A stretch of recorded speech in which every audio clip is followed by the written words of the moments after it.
waliwo n'ekibuuzo ekitera okubuuzibwa afuna bulungi muganda ng'ekitiibwa nti sometimes oyinza okubeera awo like ng'ogenza okukola hijja ofuna bulungi n'okwata empetaayo oba n'okwata olugoye lwo n'oyisa ku bifo ebitukuvu Kaaba ku ntana ya Nabi Muhammad oba ez'abantu be Baalbayt alayhimu salatu wassalaam oba n'okwata tasubihi n'oyisaawo oba ekintu kyonna n'oyisaawo bidia oba si bidia muganda gw'ekitiibwa si bidia oba ng'omaze okusoma Qur'an n'ogikiisinga onfuna bulungi bidia oba si bidia onfuna bulungi muganda gw'ekitiibwa oba Qur'an ogisomera mu mazzi ng'oyagala ebeere ng'ekuwonya gye twagamba nti shifaa'un wa rahma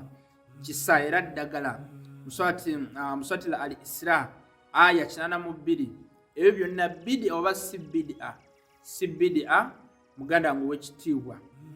lwaki si bidia twagamba bannabi bonna lesoni tuteekeddwa okubeera nga tubasomako tuteekeddwa okubeera nga tukola ki tubasomako because Allah subhanahu wa ta'ala agamba nti la nufarriqu baina ahadin min rusuli tewali njawulo yonna mu bannabi wabula ekibaleeta kyekimu okubeera nga batusomesa nga bitwala muswati al-Isra nga bitwala muswati an-Nahl aya 36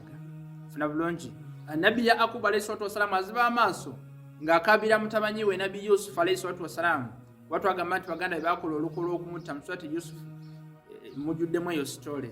mfuna bulungi bwe bayagala okumutta Nabi Yaakub ne kimuyisaawo binaakaaba ne wayitawo ebbanga okitegeera Nabi Yusuf alayhi salatu wassalamu n'awulira nti taata wange gy'ali naye yaziba amaaso n'amuleetera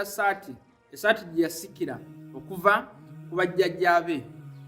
bannabi Ishaaka bannabi Ibrahimu n'abalala n'agimuyisa ku maaso funa bulungi esaati ne bagimuyisa ku maaso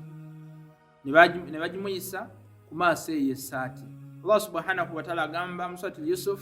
aya 9 nti falamma anja al-bashir alqahu ala wajhihi fartadda basira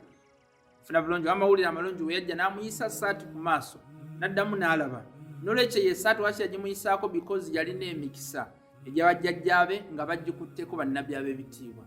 n'olwekyo ekyo kye tuyita tabarukaat tebeeranko bidia muganda ng'omusalafu omuwahabu ompuliriza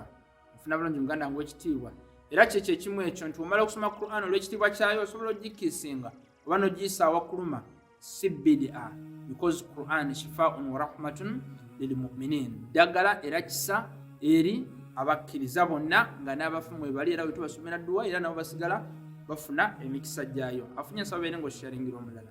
Assalamu alaikum warahmatullahi wabarakatuh.